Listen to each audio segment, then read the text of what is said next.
Hello guys. તો આજે ફરી પાછા એક નવા ટોપિકની સાથે. આજનો આપણો ટોપિક છે હેડ બેટર.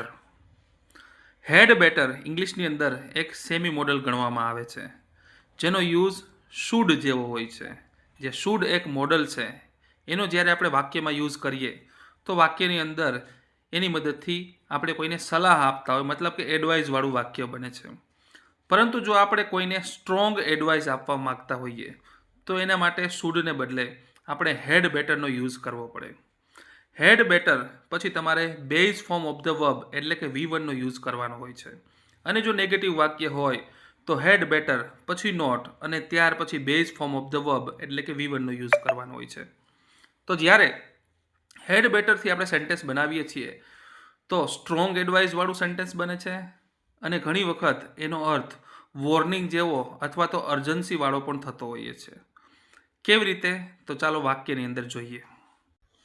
જેમ કે આપણે એવું કહીએ કે આપણે હવે જઈએ તો આપણા માટે સારું રહેશે, તો એના માટે ઇંગ્લિશમાં કહી શકાય વી હેડ બેટર લીવ નાવ અથવા તો we had better go now. Next sentence, તું હવે બોલવાનું બંધ કર તો તારા માટે સારું રહેશે, તો એના માટે આપણે કહી શકીએ you had better stop talking now. તો આવી રીતે જ્યારે આપણે સ્ટ્રોંગ એડવાઇસ આપવા માગતા હોઈએ છીએ તો ઇંગ્લિશની અંદર હેડ બેટરનો યુઝ થાય છે. અને હેડ બેટરની અંદર હેડ આવે છે, પરંતુ અહીંયા પાસ્ટ ટેન્સ બનતો નથી. આ વસ્તુ ખાસ નોંધવા જેવી છે. આની સેન્સ પ્રેઝન્ટ અથવા ફ્યુચર ટેન્સ જેવી સેન્સ નીકળે છે.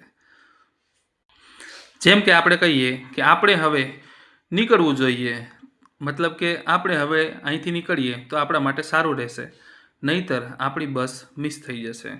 તો એના માટે પણ કહી શકાય વી હેડ બેટર લીવ નાવ અથવા તો we had better go now or we will miss the bus. તો આવી જ ઇન્ફોર્મેટિવ વિડીયોઝ માટે મારી ચેનલને સબસ્ક્રાઈબ કરો, વિડીયોને લાઇક કરો અને શેર કરો. Thank you.